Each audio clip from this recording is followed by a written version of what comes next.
Now moving ahead, we're going to start with the important sections of the Transfer of Property Act. For better understanding and for convenience, what I'm going to do is that I'm going to try and summarize these sections for you, because there are a lot of them and they're quite heavy. But I've tried to give very simplified and comprehensive notes for you. They've been taken from a number of books, from a number of websites. I've tried to get a lot of articles as well, written by some incredible people who have good expertise in this field. So I'm going to try and summarize it for you, give you a holistic picture. And as I'm sure you're already studying this in law school, it can be a huge added advantage for you. So just keep that in mind. Keep a set of notes with you at all times before you begin the lecture. Yeah? Okay. So now we're going to finally be diving into what do you actually mean by transfer of property. We have gone into the history and the geography of this act. I have told you about the chaos in which it was created. Now we're going to deal with what the actual substance and the material in the act is. Section 5 of the Transfer of Property Act defines transfer of property as an act by which a living person conveys property in present or in future to one or more living persons, and to transfer property is to perform such a particular act. So what are the important words here? There are 5 important things that you need to know, that you should have made a note while I was reading out the definition. First is, there is a transfer. It is made to living people. There is a conveyance or a conveying of property, C-O-N-V-E-Y. There is property, obviously, you need to have something to transfer. And 5th is, it is done either in the present or in the future. Section 5 defines transfer of property as a means or a process by which there is a passing of ownership from one person to another person. It can be done either through a gift, a sale, a mortgage, a lease, an exchange, etc. These are all the methods by which transfer of property takes place, which we will be doing in detail later on in these sort of lecture series.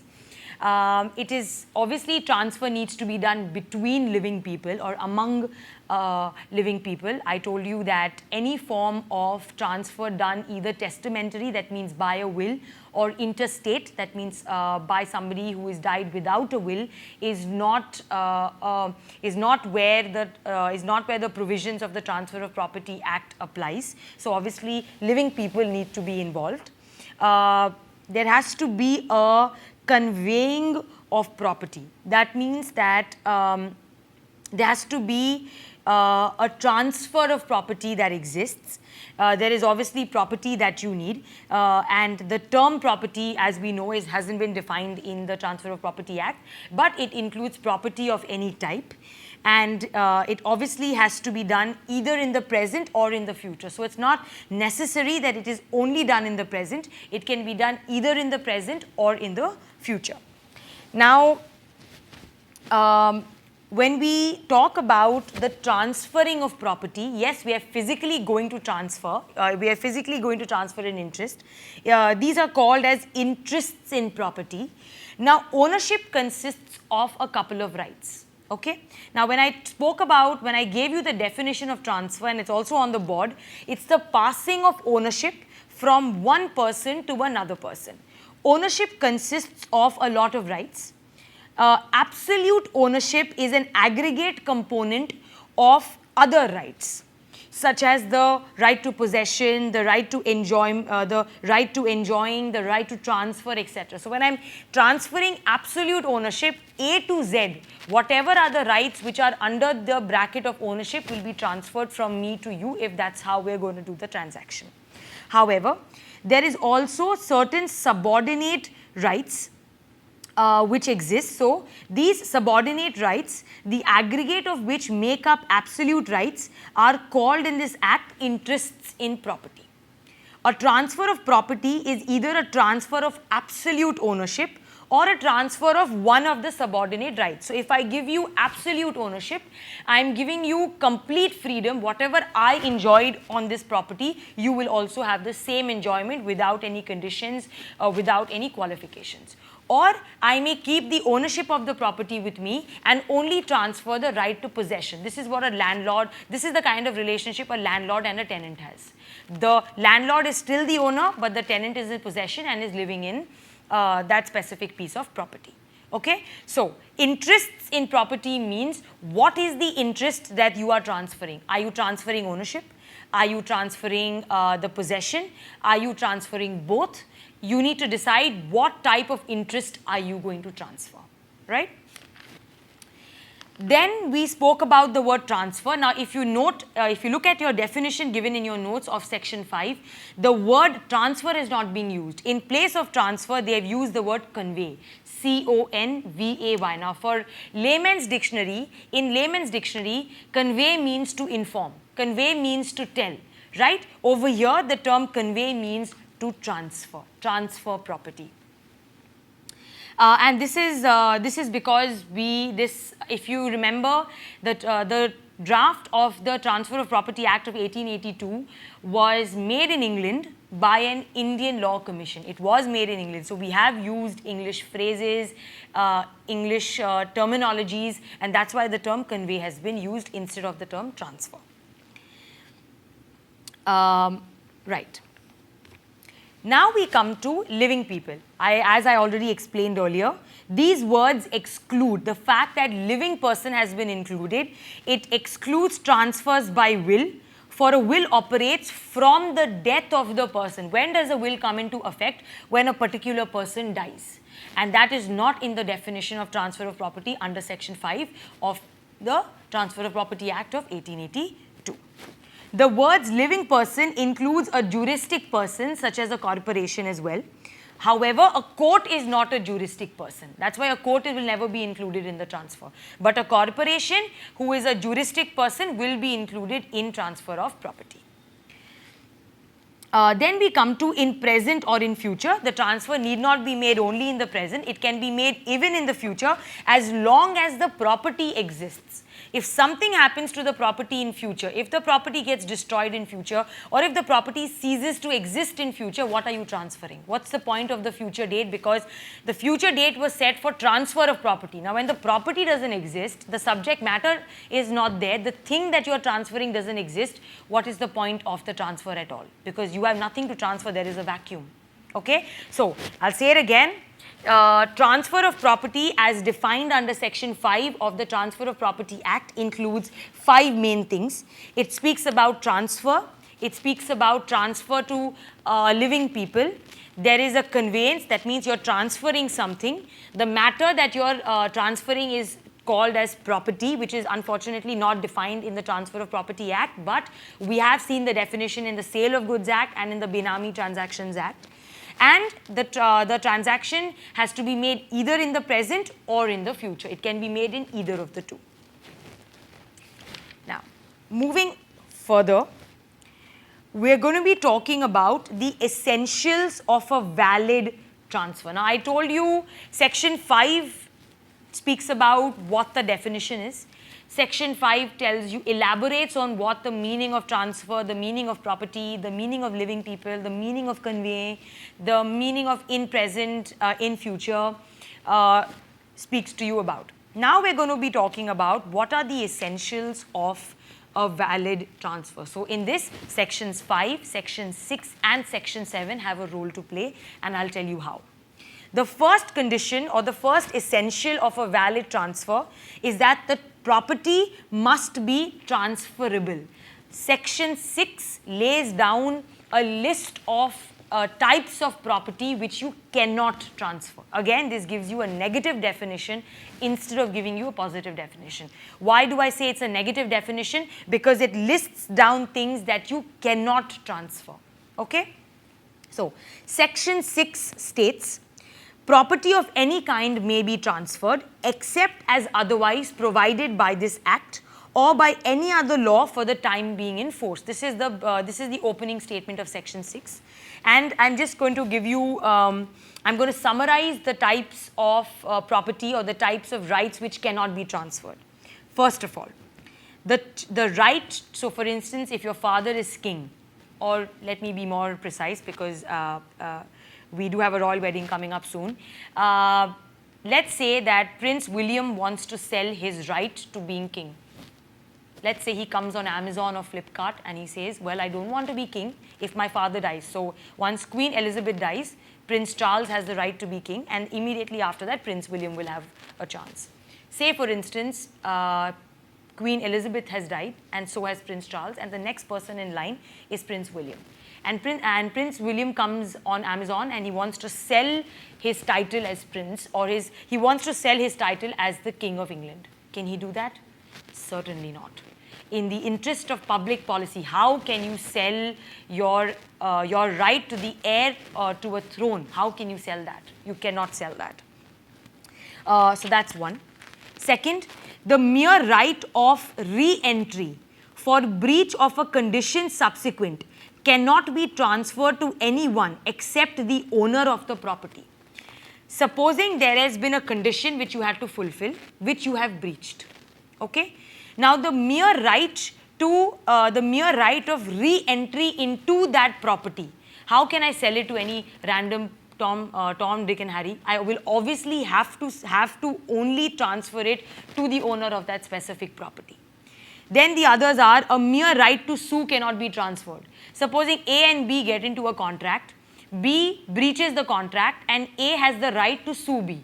A decides to sell that right for money to D. Can A do that? No, because A and B have gotten into a contract. A cannot sell the right to sue to somebody else, in this case Mr. D. Then, stipends allowed to the military, to the naval, to the air force and to civil pensionaries of the government, and the political pensions cannot be transferred to another person. This is very self-explanatory. A public office cannot be transferred, nor can the salary of a public officer, whether before or after it has become payable, can be transferred to somebody else. You cannot transfer a public office to someone else. How can you? It has to be given to the specific person who it is entitled to, and if you decide not to take him, you need to set up interviews and do so. It's not up for sale. It's not up for transfer is what I'm trying to say. Okay, so this is in gist. There are a number of them which are actually quite self-explanatory, but this is the gist. There are certain types like the salary or the pensions of the military, the navy, the air force, the right to being the heir of a particular sort of country, the mere right of re-entry for breach and easement, a mere right to sue. No transfer can be made in so far as it is opposed to the nature of the interest affected thereby. So this is the gist of what section 6 says, that these are types that you cannot transfer. Property which is not transferable. Okay? So that's the first condition of a valid transfer, that the property that you are transferring should be transferable, and to check whether it is transferable or not, you have to read section 6 of the Transfer of Property Act of 1882. Second, and very important, the transferor, that means the person who is transferring, must be competent to transfer. That means a minor, person of unsound mind, he should be authorized to transfer. That is given in section 7 of the Transfer of Property Act, which says every person competent to contract and entitled to transferable property or authorized to dispose of transferable property, not his own, is competent to transfer such property either wholly or in part, and either absolutely or conditionally in the circumstances, to the extent and the manner allowed and prescribed by any law for the time being in force. So the first line says it all, every person competent to contract. So anybody who is competent to enter into a contract will have the right to transfer property amongst the other conditions, adding to the other conditions which are given in section 7 of the Transfer of Property Act of 1882. So the third condition. the transferee, that means the person to whom it is getting transferred, must also be competent. Section 6, subpart 3 states that, as a general rule, every living person, even a minor, can be a transferee, but person legally disqualified cannot be a transferee. So a transferee is not a person to who is transferring, but to who you are transferring. So any living person, including a minor, can be a transferee, but any person who has legally been disqualified cannot be a transferee. That is the third condition for a valid transfer. The fourth one, consideration and object must be lawful. This is the same as we studied in contract. Number 5, transfer must not be opposed to the nature of interest. So there are two types which cannot be transferred. The first one is res communis. That is, thing of which no one is particular. Like in the first lecture I told you, light, air, water, rivers, seas. These belong to everybody. Everybody enjoys it. You cannot transfer this. It is not, a transfer cannot be opposed to the nature of interest. This is the first one. Res communis, C-O-M-M-U-N-E-S, which means nobody is an owner of light, nobody is an owner of the sky, nobody is an owner of water, nobody is an owner of air, nobody is an owner of rivers. These cannot be transferred. Second, res extra commercium, that is thing thrown out of commerce, such as things dedicated to the public or religious uses. Those cannot be transferred either. Okay? The sixth condition, transfer must be in the prescribed manner. This is what has been given in section 9 of the Transfer of Property Act, which says that the following transfer, so there is a format, right? There are certain transfers which can be made oral, certain transfers which can be done in written. So that is mentioned in section number 9. We'll be doing it in detail further. Sale of immovable property of value of rupees 100 or more has to be in writing as per section 9. Simple mortgage irrespective of the amount secured needs to be in writing, and all other mortgages of rupees 100 or more needs to be in writing. So this is one of the conditions mentioned in section 9, that the sale of immovable property, the value of which is 100 or more, the simple mortgage irrespective of the amount, and all other mortgages of rupees 100 or more needs to be in writing. So a prescribed format needs to be followed before you transfer, before you undertake a valid transfer. So just coming back to the essentials of a valid transfer, there are 6 conditions that need to be met. The first one, property must be transferable. For this you need to look at section 6. The person who is transferring must be competent. For this you look at section number 7. The person to whom you are transferring must be competent. For this you look at section 6 again. The consideration and the object must be lawful. This is again stated by section 6. The transfer must not be opposed to the nature of interest. This is also section number 6, where we said that light, air, water, river, sea cannot be transferred, and things which are dedicated to public or religious uses cannot be transferred. Number 6 and the last one, transfers must be done in a prescribed manner. For this you need to read section number 9. Now we come to something called as spes successionis. Spes successionis is a concept mentioned in section 6, where it says that the chance of an heir succeeding to an estate, the chance of a relation obtaining a legacy by a gift by will on the death of the kinsman, and any other mere possibility of a like nature cannot be transferred. I gave you the Prince William example. He cannot come and sell his right to the throne or his right to being king through the Transfer of Property Act. Okay, I'll give you an illustration. A has a wife and a daughter. The wife is B and the daughter is C. C, in consideration, by getting rupees 1,000 paid to her by the father, executes a release of her right to share in the inheritance of A's property. So A is the father, B is the mother, and C is the child. C, by getting rupees 1,000 from her father, signs a document, executes a lease saying that she has no right to the property in her father's heritage. A dies, the father dies, and C claims 1/3 of her share in the inheritance. So she goes against the release that she has executed. B, which is the wife, which is the mother, resists the claim and sets up the release signed by C. She says, well, you signed this release, you don't have the right to the 1/3 of the inheritance. The release is no defense, for it is a transfer of spes succession, and C is entitled to her 1/3 share, but is bound to bring into account the rupees 1,000 she has taken. So this is not only for royalty, but this also includes any form of right that you have because you are an heir. Okay? So spes succession says that if there is any chance of a relation where you are adopting something or getting something as a gift by a will, on the death of a kinsman, the possibilities referred to in this clause are bare and naked possibilities, and not possibilities which can be coupled with any interest or any contingent or any future interest whatsoever. So the mother cannot keep the daughter away from the property unless and until cannot keep the daughter away from getting 1/3 of the inheritance irrespective of whatever release she has made. Now think of why this has been included in section number 6.